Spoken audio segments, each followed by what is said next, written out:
And welcome to the Budget and Tax News podcast here at the Heartland Institute. We're recording this from our newly designed podcast studio and video studio here in our offices in Arlington Heights, Illinois. You could be seeing a lot more programming like this on Heartland's YouTube channel. So if you have not yet done so and you're listening to this for the first time, please subscribe.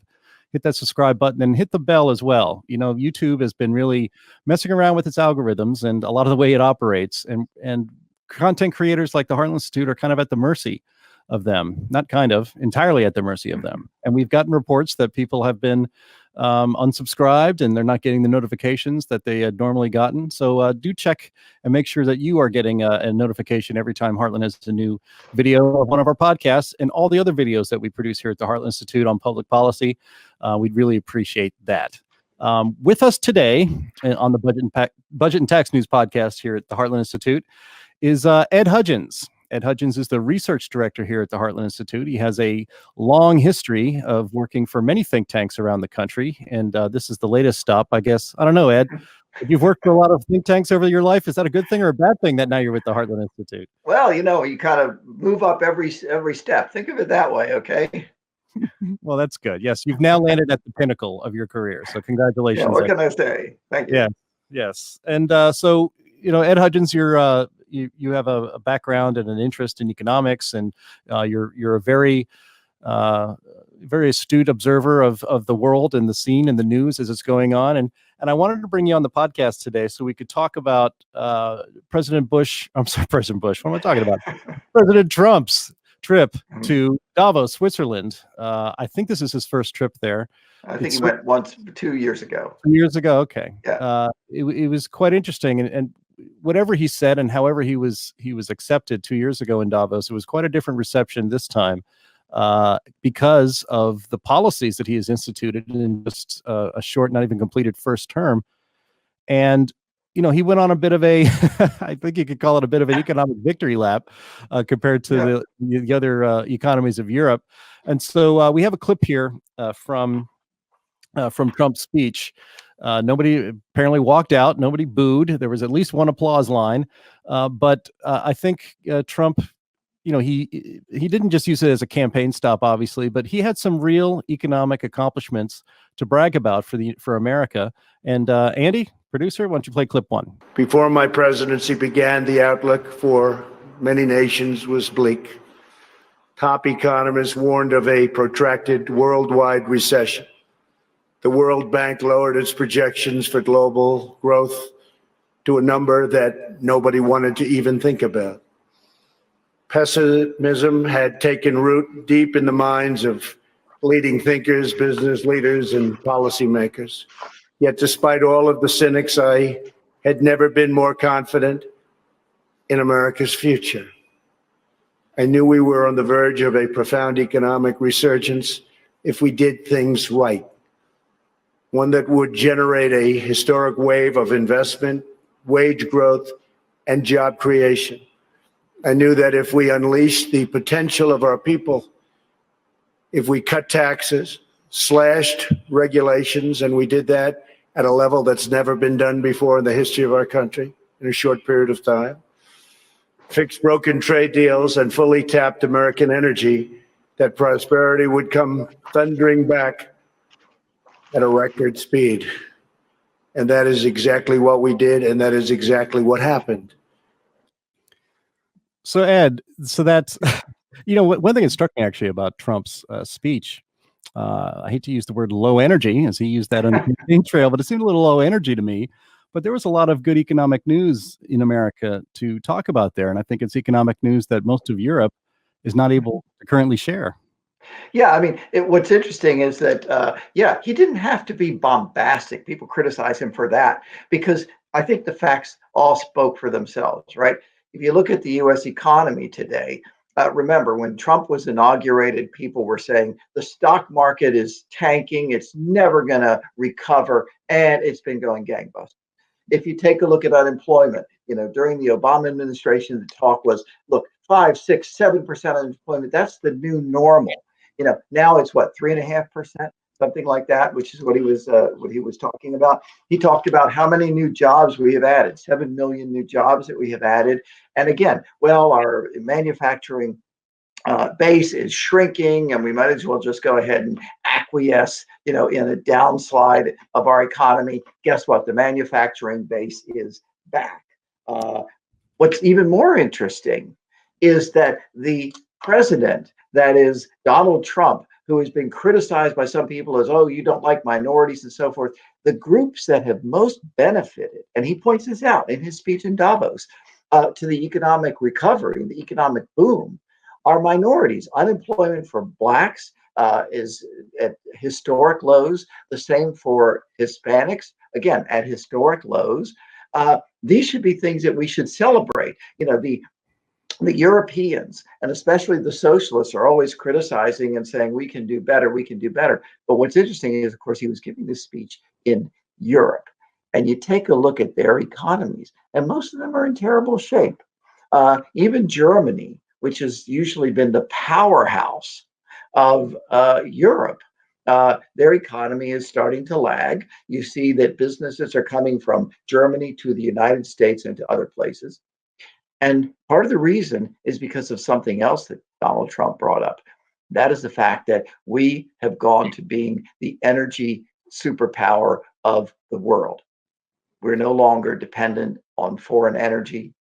We produce our own oil and record natural gas, and in fact, we're exporters now. Yeah. And what's really funny is he challenged the Europeans, and he said, "Why don't you buy it from us?" Yeah. And I love that, just going back in their faces. And, they're all very high and mighty about their environmentalism. And yet you take a look at Germany and you see that their electricity rates are something like 3 times higher than here in the United States. They're talking about brownouts. They're advising factories, well, you got to be careful about how much energy you use. The Germans, who are supposed to be the efficient ones, I lived over there, by the way, so I like a lot of Germans, okay? These guys decided they're not only going to get rid of fossil fuels because of this global warming scare and hype, they're also going to get rid of nuclear. So you know what they're going to end up doing? They're going to end up buying energy, fossil fuel energy or nuclear energy, from the Russians. I mean, How stupid is that? Well, I mean, not if Trump can help it. He was trying to be the salesman over there, like he's working for, national. He's working for us. Yeah, that's right. He's working for America. He'd like to have those exports, and he's right about that. That the the idea, Ed, you're also a bit of a futurist, which is what's one of the fun things about you is that you're always thinking about the future. You're very plugged into that, and we're going to talk a little bit about that aspect of Davos and Trump's speech over there here in a minute. But there was this idea that, well, let me just back up. If you were to tell somebody 10 years ago, even 5 years ago, that the United States would be the world's largest producer of oil and natural gas, they would have said that's impossible. That's not going to happen. You're dreaming. That you're living in like it's Dallas, with Larry Hudgins out there in the in the wilds these days. That's never going to happen. But that is actually what has happened, and that's why the president can go to Europe and say, look, guys, you don't have to buy that Russian natural gas anymore. We'd be happy to sell it to you. And so again, these are things that economists. you mentioned obliquely. You mentioned Paul Krugman, who said after Trump was elected that his estimation for when the stock market would recover was never. Yes. And of course, I believe actually watching that night, the futures markets went down the first day. And I remember Maria Bartiromo was on Fox News, and she said, buy futures right now. I'm telling you, it's the smart move. And of course, it had turned out to be the smart move. But economists tend to be very poor at predicting future success, and they seem to bet against America a lot, and they certainly bet against American energy over the last decade. And look where we are today. Yeah, it's interesting because maybe one of the reasons they bet against America and they bet against Trump is they didn't think he would actually do what he said he was going to do. So what did he do? And by the way, he was quite clear in his speech at Davos. See, it's right there on the paper, okay, and in the clips. He was quite clear to say the reason why we have this booming economy in the United States is because we cut taxes. Our corporate tax rate used to be one of the highest in the industrialized world. We slashed that tax rate. We got capital coming back from America. There were probably several $1 trillion in capital sitting overseas because if it came back here, it was going to get taxed. So he cut tax rates and deregulation. That's the story that you don't see on the evening news. Well, you don't see most news on the evening news, okay? Right. But his goal was for every new government regulation he was going to repeal two. And he said in his speech, by the way, that he ended up repealing, I don't know, 6 or 7, something 8. like that, He for said 8. 8 for every new one. Okay. Yep. And that's sort of that's the thing that's below the surface. It doesn't make the evening news along with most actual truth. But it was the fact that this gave businesses not only the incentive, but the opportunity to go ahead and create new jobs, hire new employees, invest in new technology, all of these kinds of things. And he essentially said to Europe, as he's standing there, you guys should copy us. We're the model for you guys. And again, the same thing for energy is he threw it in their faces and said, look, we're the energy producers. And by the way, you know why? Because instead of what Barack Obama did is he tried to stifle energy production, and especially interestingly enough in fracking. But Obama couldn't stop fracking. He could stop fracking on government lands, but he couldn't stop fracking on private lands. So stupid state governments did. And so what happened was we had a fracking boom. We had natural gas being produced like crazy. Our energy costs therefore went down. My electricity bills went down, whereas European electricity bills are going twice as much, 3 times as much, et cetera. Mhm. So, produce energy, free up the economy, open up entrepreneurship, open up opportunity. That's the American way. And I love the fact that he goes over to Europe and instead of apologizing, instead of doing like Obama did the first year or two he was there, he was doing his apology tour. Trump goes over there and says, we're doing it right. That's why everyone wants to come to America. That's why businesses are coming to America. Wake up, guys. That's the real woke. Yeah, that's funny. As I mentioned, I think there was one applause line in there. It was, by the way, the one applause line, I think, was when he said, oh, by the way, we're going to plant a lot of trees. That's right. So That's isn't right. it interesting that they couldn't applaud for the fact that unemployment among Blacks and Hispanics are at record low? Surely everyone should be giving a standing ovation for that, including people in the inner cities. And instead of applauding for that and so forth, they applaud for a bunch of trees. Okay, fine. I like trees too, but come on, talk about value warped. Well, We'll why get into that later. should these European, important people be any different than America's important people that don't applaud that stuff here in this country either? But yeah, Trump's joining the Trillion Trees Planting Brigade, or dedicating the United States to planting That's right. trillion trees.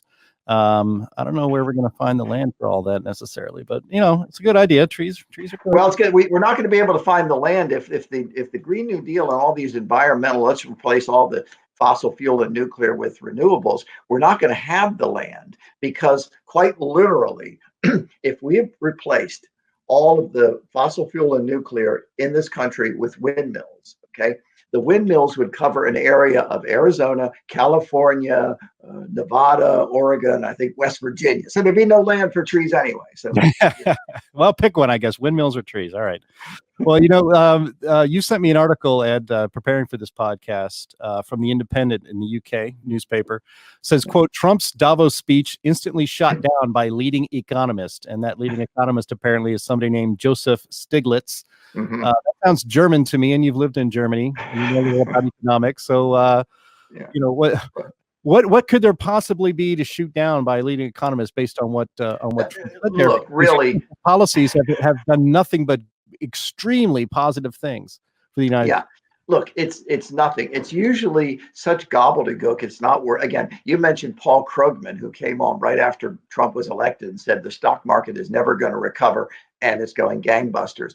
One of the things, and what could Stiglitz talk about? Again, it's nothing you can even conceptually get your mind around, given the fact that our economy is booming, the Europeans are stagnating. A lot of times economists will say, well, the rich, the top 1% are growing more than the bottom 50% or something. So it's not the problem that everybody isn't growing. The problem is, well, this group is growing faster than this group. But even there, Trump shot them down and pointed out, and I could give you the numbers here if I can find it on my piece of paper, that something like 47% of the new growth in wealth went to the working class, not to the top 1%. So even there, if you're talking about equity, that's a case. You want to talk about predictions. And by the way, you're right. I mean, if you looked at the coverage, you see that the British Independent, well, a leading economist dumped on Trump. Well, the leading economist, didn't say that unemployment was at record lows. All they could say is, well, maybe it could be even better, though it wasn't, of course, under Barack Obama.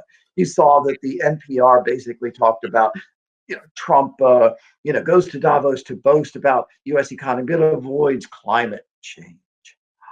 And Deutsche Welle, a German paper, Davos braces for Trump Greta showdown as Oh, climate change tops the agenda. well, you know, yeah. Well, Ed, I was going to save that for the end, but now you've made me have to bring it up right here in the middle of the podcast.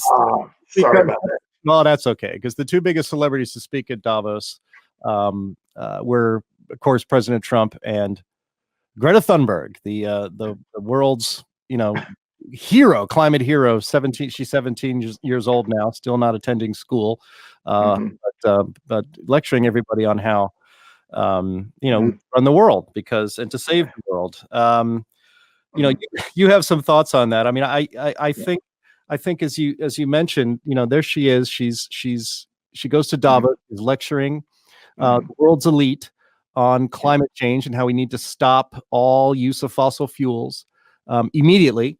And no, there shouldn't even mhm, be any glide path to any kind of mhm, green energy plan. We need to do it immediately. I guess economics be damned, throwing billions of people into poverty be damned. mhm, Heating your homes in the winter, I guess, be damned. We mhm, need natural gas and coal in most places on Earth in the wintertime to mhm, be able to heat your home and survive, for crying out loud. Um, but she didn't, and she seems to always want to scold the European elites and especially the United States for what we're supposedly not doing, and supposedly mhm, our climate sins for ruining the earth. And she leaves out, she never ever mentions, and nobody really ever points out that the real problem, if that's a problem, if you care about carbon dioxide emissions mhm, in the atmosphere, the two countries you need to speak to and lecture like that are China and India. The United States, Germany, yeah, UK, all of the EU. This is not where the problem is. It's all coming from, yeah, China, and India, and nothing is ever said about that. And in fact, all these people at Davos mhm, just sit there and take it, and don't even mention that mhm, none of this is going to matter if you don't deal with China and India. Again, if you care about carbon dioxide emissions, mhm, which I don't, and I don't think you yeah, do either, Ed. yeah, yeah. Yeah, I mean, you're right on the mark there. I don't see her in Beijing, right? I don't see her in New Delhi lecturing. And by the way, for all of those PC folks who want a virtue signal and basically ban straws, if you look at where all the plastic in the oceans are coming from, it's just the vast majority is from China and from the Asian countries. But I'll tell you, it even goes beyond, that fact. Davos, and the leftists have this obsession with Thunberg, and I think this reveals the moral corruption at the heart of the leftist elites, of the media, and these climate dogmatists. First of all, they use a very ignorant little girl who has serious behavioral problems and serious mental problems, and I'm not downplaying that because we've all had experience with that sort of thing, perhaps. As a shield, they use her as a shield against any form of rational discussion. What they do is they rely on our virtue. Now, if I were talking to you, Jim, and I know you would, of course, you reject all of this nonsense, but if I were talking to you about environment, I said, and you were pushing the dogma, the climate dogma, I would say, Jim, don't you realize that in 1990, the United Nations intergovernmental panel on climate change predicted that the temperature over the next century would go up by 3 degrees centigrade. Let's assume that's bad. Then in 2014, A decade and a half later, they quietly said, okay, maybe not 3 degrees. It's probably going to be more like 2 degrees. Then the actual data over the last 30 years shows it's going to be like more like 1.3 degrees. Okay. Now, if I were talking, great. Now, if I were talking to you about that, I'd say, so Jim, there are the facts. Now, how can you refute that? But what would happen if I were doing that kind of thing to this little girl? People would say, Ed, you're a brute. How can you treat her that way? In other words, they're putting a little girl out there who's ignorant, who has behavioral problems, and they're counting on me, a virtuous person who would never hurt a child, to say, well, I can't attack her. The people who are really despicable, and if you want to talk about the moral corruption, behind the left, it's the parents, it's her parents who put her up to this. It's the leftists who put her up to this and use her as a shield. And it's the Davos elites who basically give her a platform, who endorse this kind of child abuse, who we should be shocked by. And so if you want to know what's kind of behind these elites, just look at what they do with Greta and how they exploit her. Doesn't that say something about their morality or lack of same? I certainly think it does. Well, you can send your nasty grams to Hudgins at heartland.org, and he's also available on Facebook. Edward Hudgins. Don't confuse him with the good, kind Edward Hudgins out there on Facebook. So, well, actually, that's right. Speaking of Greta, and what was actually quite remarkable, and it was great. Although I really wish there was a little bit more energy and more punch in what Trump had said, but he addressed the climate. He addressed Greta. He did not name her, but he addressed what he called climate purveyors. Well, you know what? I don't have to remember exactly what it is, because Andy, producer extraordinaire, is going to play the clip for us. And I think this is quite extraordinary to have an American president say this in Davos to the world's elite. This is not a time for pessimism. This is a time for optimism. Fear and doubt is not a good thought process, because this is a time for tremendous hope and joy and optimism and action. But to embrace the possibilities of tomorrow, we must reject the perennial prophets of doom and their predictions of the apocalypse. They are the heirs of yesterday's foolish fortune tellers, and I have them, and you have them, and we all have them. And they want to see us do badly, but we don't let that happen. They predicted an overpopulation crisis in the 1960s, mass starvation in the 70s, and an end of oil in the 1990s. These alarmists always demand the same thing: absolute power to dominate, transform, and control every aspect of our lives. We will never let radical socialists destroy our economy, wreck our country, or eradicate our liberty. America will always be the proud, strong, and unyielding bastion of freedom. Ed Hudgins, that's really quite remarkable. I mean, I actually love the way he says prophets of doom, like New York accent. I think I want to make that a ringtone for myself, doom. But, and it's remarkable that, you mentioned, you compare this to the trips to Davos that Obama used to take, and he was feted like a king, right? Everybody loves Obama and couldn't wait to hear what he had to say. The audience there was pretty much sitting on their hands. Like I said, at least they weren't throwing tomatoes, I guess. You have to take your victories where they come. But here's an American president basically calling out. I mean, the Heartland Institute could have written that part of his speech, and because we've been talking about this for a long time. You've been talking about it. James Taylor, our director of the Environment Center here at the Heartland Institute, talks about this all the time.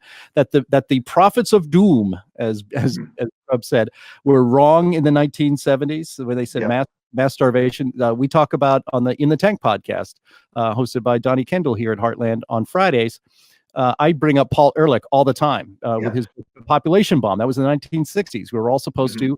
The overpopulation was going to doom us all. Then we were all going to starve in the 70s. And then I remember I'll be 50 years old this year. So I remember in my 20s being told peak oil is on the way. That in fact, Jimmy Carter believed in peak oil. None of these predictions have come true.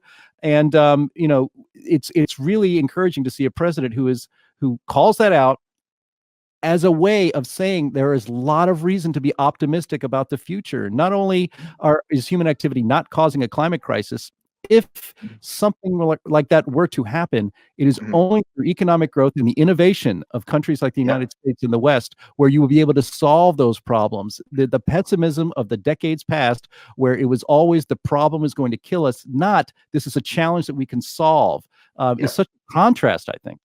Yeah, no, absolutely. This is a that was the thing. If I had to say there's a coda to that speech, it's this is not a time for pessimism. This is a time for optimism. That is an inherently American perspective. That's why this country was founded. People coming up here saying, coming over here, we can make our lives as best, the best we can. We've got opportunity here. He spoke in that speech quite a few times about opportunity, opportunity for entrepreneurs. And you know what? It's even more interesting. He talked about the great scientific breakthroughs of the 20th century. Mhm. And he talked about critical industries like artificial intelligence, quantum computing, and 5G today. It's interesting. In his State of the Union address, it was one of the shortest State of the Union addresses in the last like 25 or 30 years. So it was only about 15 or 16 minutes, which coming from somebody who normally makes long speeches was pretty remarkable. But one of the few things he actually mentioned in that speech was expanding into outer space, curing diseases, and really focusing on technology and the importance of technology. And here in this speech, he did that again. He seems to be looking towards the future and understanding artificial intelligence, quantum computing, all of these great innovations are going to make us even more prosperous. Here's something that's really interesting, and I hope everyone. I'm going to hold Donald Trump to this.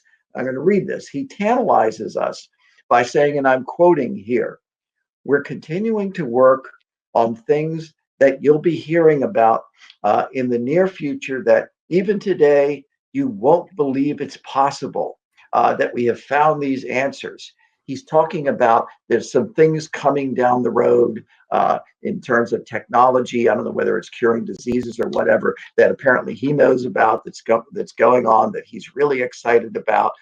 Isn't this the approach that we should take towards life, towards economy, towards science? Is that we can be innovators, we can look to the next horizon. Look, we are the country that put humans on the moon, okay? Back when we were able to do that. Yeah. Yeah. Hold And up one of my space books. that's right. Yeah. You were an intern, is that right, at NASA during the space program? I was an intern at NASA Goddard during a little high school kid during the 1969 moon landing. And so I got to watch the first moon landing from a major, space facility. Talk about cool. And just a plug here. I was able to get Buzz Aldrin to do a chapter for my book that they published at the Cato Institute when I was there called Space, the Free Market Frontier. And by the way, Buzz Aldrin just celebrated his 90th birthday a couple of days ago. Happy birthday, Buzz. American hero. That's Yes. America. We put people on the moon. We invent computers. We invent, smartphones. That's us. That's the optimism. That's the excitement. We do 5G. We do artificial intelligence. We do all that cool stuff. Why isn't the rest of the world excited like we are? That's the way to live. Not just sit there and be, doomed. By the way, you wanted to end or get close to the end on, Greta. Let's go back to Greta here. I want to quote something. At Davos, she said, I think this is before Davos, I want you to panic. I want you to feel the fear I feel every day. How dare you? You have stolen my dreams, my childhood with your empty words. This is a little girl who lives at the most prosperous time in human history, with every opportunity for education, for economic growth, and so forth. And look at what these leftists are doing with the culture. Instead of celebrating, I can barely hold still when I'm reading books like read Peter Diamandis' book Abundance. It's incredible. I just did a 3-day seminar with stuff. Instead of being excited like this and looking for the next achievement, the next human achievement, she's doing this stuff about, oh, I'm scared. Everyone should be scared. We don't have any opportunity. You stole my childhood. No, your parents stole your childhood. The leftists stole your childhood by instilling this fear in you and this bogus. I try to keep this a G-rated thing. You get the point. I mean, it's insane in this world where so many opportunities are possible for the future, and this is what we hear out of Greta, and she gets the applause, not Trump talking about, our economic advancement. Well, I think, yeah, it is. And I usually like to try to end podcasts on a positive note. And you were there with me, Ed. You were there. You were positive, and then and I am positive. This is what we have to look for in the future. This is America, and we've already seen what's happened just in the last few years. If you want to get an historical perspective, because some of the listeners may have gone through American schools, and therefore they don't know their history because American schools don't teach history anymore. But we are the country of achievement. We are the country, who invented air flight, the Wright brothers. We are the country that put humans on the moon. We are the country that, pioneered civil aviation with the DC-3. We are the, you can go down. We're the ones who, the computer I'm talking on right now, okay? Where was that pioneered? Here, this thing, where was that pioneered? Here. You want me to go through the whole office and show you what we pioneered? If you're listening to this, get excited about the future. Get excited about your own life. Get excited about the opportunities that liberty gives you. That was Donald Trump's message. Optimism. It was. And against socialism. I think that's probably what got some people a little bit not so happy. But ladies and gentlemen, that is the one and only Ed Hudgins, the research director here at the Heartland Institute. Frankly, there are a few people in my life that are more passionate about low energy, right? yeah. You're not low energy, Ed. That's for sure. Ed, we're going to have you on this podcast a lot, and thanks for being with us today. And please, as I mentioned earlier, please subscribe to this channel, the Heartland Tube channel here on YouTube, and make sure that you're getting your notifications so that you will not miss a single one. Thanks for listening.